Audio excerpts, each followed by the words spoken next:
ইংৰাজী ভাষাটো ক'বলৈ বিদ্যালয়সমূহৰ পৰা মাতৃভাষা বিদ্যালয়সমূহৰ পৰা অসমীয়া ভাষা আৰু অসমৰ ৰাইজে আমি লাগিব।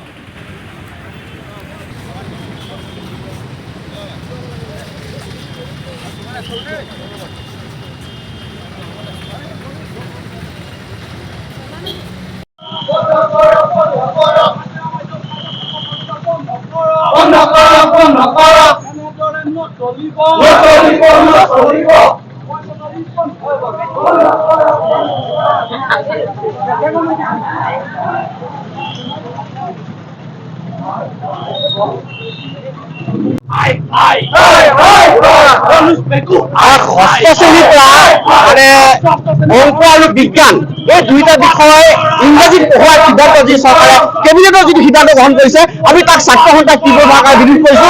আমি এটা কথা কৈছো যে মাতৃভাষা বিৰোধী বা আই ভাষাৰ মাত এই মাত খাই যদি ধ্বংস কৰা যিটো পুস্তক হ'ল এতিয়া নহয় আগৰ পৰা চৰকাৰখনে আৰম্ভ কৰিছে।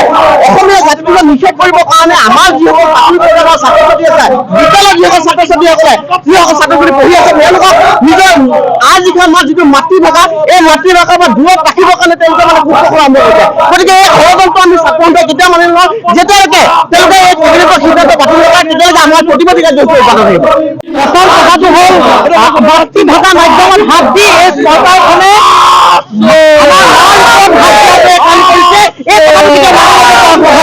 আমাৰ মান ওপৰত হাত দিব আৰু আমি মনে মনে বহি থাকিম এই কথা হ'ব নোৱাৰে। আমি চৰকাৰখনক হকিয়াই দিছো অসমীয়া ভাষা চলিব লাগিব, অসমীয়া মাধ্যমৰ বিদ্যালয় চলিব লাগিব আৰু এই চৰকাৰখনে অসমীয়া জাতিৰ হকে অসমীয়া মাতৃভাষাৰ হকে আৰু অসমীয়া মাতৃভাষা মাধ্যমৰ হকে কাম কৰিব লাগিব। নহ'লে আজি এই বিক্ষোভ কাৰ্যসূচীত অধিক তীব্ৰ কাৰ্যসূচী গাঁৱে ভূঞে অসমৰ প্ৰতিটো প্ৰান্তত খোৱাই যোৱা হ'ব।